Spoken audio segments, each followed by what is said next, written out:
Del autor Francisco Mora, Neuroeducación. Solo se puede aprender aquello que se ama. Capítulo 1. ¿Qué es neuroeducación? Neuroeducación es una nueva visión de la enseñanza basada en el cerebro. Visión que ha nacido al amparo de esa revolución cultural que ha venido en llamarse neurocultura. Neuroeducación es tomar ventaja de los conocimientos sobre cómo funciona el cerebro integrados con la psicología, la sociología y la medicina en un intento de mejorar y potenciar tanto los procesos de aprendizaje y memoria de los estudiantes como enseñar mejor en los profesores. Neuroeducación es también un campo de la neurociencia nuevo, abierto, lleno de enormes posibilidades que debe proporcionar herramientas útiles para la enseñanza y, con ello, alcanzar un pensamiento verdaderamente crítico en un mundo cada vez más calado, abstracto y simbólico. Se trata de una perspectiva de muchos aspectos diferentes y complementarios. Neuroeducación significa evaluar y mejorar la preparación del que enseña, maestro, y ayudar y facilitar el proceso de quien aprende, individualidad a cualquier edad. En parte, el nacimiento de la neuroeducación está en la propia comunidad de docentes.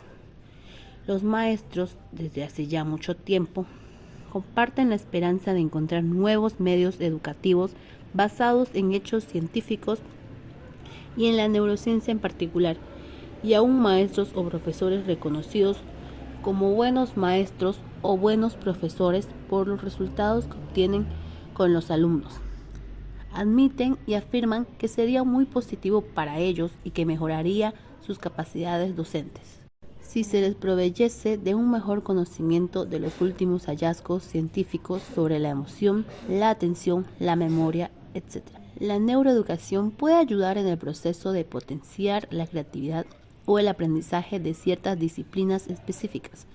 Por ejemplo, las matemáticas, a partir de conocer que hay dos vías cerebrales diferentes por las que se alcanzan esos procesos y la potenciación de unas u otras. Atención. Para enseñanzas específicas, después de conocer que el proceso atencional no es un fenómeno neuronal único en el cerebro, que existen mecanismos cerebrales que sustentan procesos atencionales diferentes según a qué se aplique la atención, y al igual para la memoria y otros muchos procesos relevantes para el aprendizaje. La neuroeducación, además, comienza a poner en perspectiva y reforzar la existencia del medio social, de la familia y la propia cultura como determinantes de la capacidad de aprender en los niños, además de reconocer que la variabilidad de sus capacidades durante ese aprendizaje se deben en parte no solo a los constituyentes genéticos de cada individuo, sino también a los cambios que desde el mismo nacimiento produce el medio ambiente en el cerebro. Valga como ejemplo, entre los numerosos factores ya conocidos, el efecto del tabaco sobre el recién nacido. Tanto si la madre es fumadora activa o solo es el entorno de la familia, y que se expresa en peores respuestas de los niños a estímulos sensoriales o una capacidad de atención disminuida cuando se les compara con otros niños que no han vivido en ese entorno. Sin duda que esto es ya condicionante de las capacidades cerebrales de estos niños en los primeros años de aprendizaje en el colegio. La neuroeducación incluye entre sus cometidos ayudar a detectar procesos psicológicos o cerebrales que puedan interferir con el aprendizaje y la memoria y la misma educación. La neuroeducación está en las primeras andaduras de un largo camino que recorrerá paralelo en su trayecto el progreso tanto de la psicología como de la neurociencia cognitiva. Neuroeducación trata, con la ayuda de la neurociencia, de encontrar vías a través de las cuales poder aplicar en el aula los conocimientos que ya se poseen sobre los procesos cerebrales de la emoción, la curiosidad y la atención, y cómo estos procesos se encienden y con ellos se abren esas puertas al conocimiento a través de los mecanismos de aprendizaje y memoria. Y de estos conocimientos sacar provecho e intentar aplicarlos a los alumnos y a los mismos maestros y profesores. Pues está claro que para un alumno preste atención no vale exigirle sin más que lo haga. Eso sirve de bien poco, sobre todo si el profesor es aburrido y aún con un profesor activo y un tema que pudiera ser interesante. Hay que encender primero la emoción. Todo esto debe llevar a crear métodos y recursos capaces de evocar la curiosidad en los alumnos por aquello que se le explica. Métodos aplicados a cada edad del niño primero y después en la pubertad y la adolescencia en el periodo universitario y además adecuados a su propia individualidad y a las materias que se enseñan. Métodos siempre adaptados a la alegría, al despertar, al placer y nunca al castigo. Hoy ya sabemos que la letra con sangre no entra. El castigo, el dolor como estímulo para aprender, es un método primitivo, consustancial con la supervivencia en otros tiempos duros de la humanidad.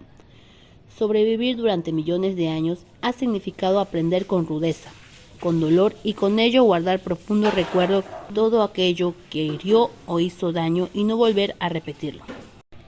El no aprender, la persistencia en el error costaba la vida, como contrariamente también lo era, por supuesto, el refuerzo y el placer como sustrato, tan fuerte como el primero, para mantener la vida.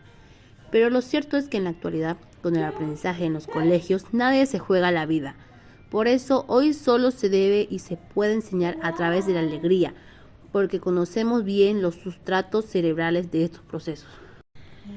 Neuroeducación no es solo llevar a todas las instituciones que imparten docencia los logros alcanzados principalmente por la neurociencia cognitiva en particular, sino conseguir la mentalización de los profesores en cuanto a conocer cómo funciona el cerebro, extrayendo de ello conocimiento que ayude a enseñar y a aprender mejor, sobre todo en los niños. Solo la idea y la responsabilidad puesta en la cabeza del maestro de que lo que enseña tiene la capacidad de cambiar los cerebros de los niños en su física y su química, su anatomía y su fisiología, haciendo crecer una sinapsis o eliminando otras y conformando circuitos neuronales cuya función se expresa en la conducta, cambia ya la propia percepción que el maestro tiene de la enseñanza. Con estas nuevas ideas, el docente experimenta un cambio, a su vez, en su propio cerebro, que le lleva a ser consciente de que lo que enseña es algo más profundo que los propios conocimientos que transmite. Así pues, conocer que los cambios sinápticos del cerebro son resultado de la enseñanza que reciben sus alumnos puede ya transformar la actitud de muchos maestros y producir en ellos un tono diferente, emocional y cognitivo, en la forma en que pueden ver la enseñanza. Todo esto implica un cambio importante, pues requerirá la formación nueva de los enseñantes y rellenar ese espacio que separa los conocimientos del cerebro con la educación y la enseñanza con programas nuevos que alcancen la realidad de los colegios particularmente y desde luego a todo el arco de las diversas instituciones que transmiten conocimiento. Neuroeducación significa no solo una nueva aproximación a la enseñanza que ayude a potenciar y mejorar habilidades y talentos, sino también, y de modo importante, a detectar déficits en los niños a pie de aula que incapacitan o reducen sus capacidades para leer, escribir, hacer números o aprender una determinada materia, así como a prevenir, reducir o mitigar todas aquellas consecuencias de vivir en ambientes estresantes y negativos o de constante amenaza, con lo que adquieren hábitos que influyen también de manera negativa en el desarrollo normal de sus cerebros. A todo esto puede ayudar que desde muy temprana edad se haga a los niños estudios y análisis electroencefalográficos para detectar posibles alteraciones en ese procesamiento que es el aprendizaje para poder corregirlas pronto y que no dejen huella. Por ejemplo, niños que a muy temprana edad no son capaces de distinguir entre el sonido da y el sonido pa en una palabra lo suficientemente rápido, como lo hace la media de los niños de su edad, ya puede estar indicando una lentitud en el proceso de aprendizaje, por lo que es posible que luego se ralentice la velocidad de lectura normal durante el desarrollo, o tantos otros problemas fáciles de corregir con un tratamiento logopédico, médico o psicológico conductual temprano. Cada vez está más claro que es durante los primeros 6 a 12 meses de vida del niño cuando ya es posible detectar muchas cosas que más tarde pueden repercutir negativamente en el proceso normal de aprendizaje. Todo lo dicho sirve también para los años todavía tempranos que siguen, por ejemplo, la dislexia, la calculia, el síndrome de déficit de atención e hipermotilidad, el autismo o la misma ansiedad. Son síndromes que se benefician marcadamente con intervenciones psicológicas y conductuales si éstas se inician muy temprano y en los que el seguimiento de esta terapéutica con estudios de resonancia magnética funcional ha demostrado ser de un beneficio extraordinario en los niños.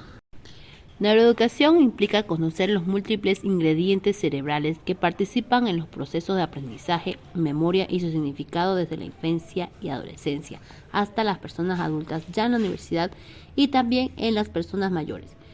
El cerebro es plástico a lo largo de todo el arco vital, es decir, es capaz de ser modificado para bien por el aprendizaje a cualquier edad. Ciertamente en ese arco vital los mecanismos plásticos del cerebro son menores a medida que avanza la edad de las personas. De ahí la necesidad de conocer y evaluar esos mecanismos y también, si no principalmente, los ingredientes diferentes que pudieran potenciarlos. La neuroeducación es, pues, un campo nuevo, abierto de esperanza en el área de aprendizaje y cómo enseñar de modo cada vez más fructífero. En esencia, la neuroeducación trata de crear puentes desde el funcionamiento del cerebro a la psicología y la conducta, construyendo un edificio de conceptos sólidos, científicamente fundamentados y destruyendo al tiempo cada trozo de ese edificio que esté mal hecho, es decir, derribando neuromitos. El resumen de todo esto permitiría apuntar que la neuroeducación apunta a 1. Conocer qué herramientas pueden proveer la neurociencia que de modo práctico sirvan para enseñar de forma más eficiente, tanto en la escuela como en la enseñanza media o la universidad, y realmente en todo el arco de lo que entendemos como enseñanza, sea general o especializada. 2. Herramientas que sirvan para detectar problemas neurológicos y psicológicos, siquiera sean útiles, que impidan o interfieran en los niños la tarea de aprender con facilidad en el colegio. 3. Herramientas que sirvan para formar mejores ciudadanos críticos, logrando un equilibrio entre emoción y cognición. Y 4. Ayudar a cruzar mejor ese puente que señaló Cicerón cuando dijo: una cosa es saber y otra saber enseñar.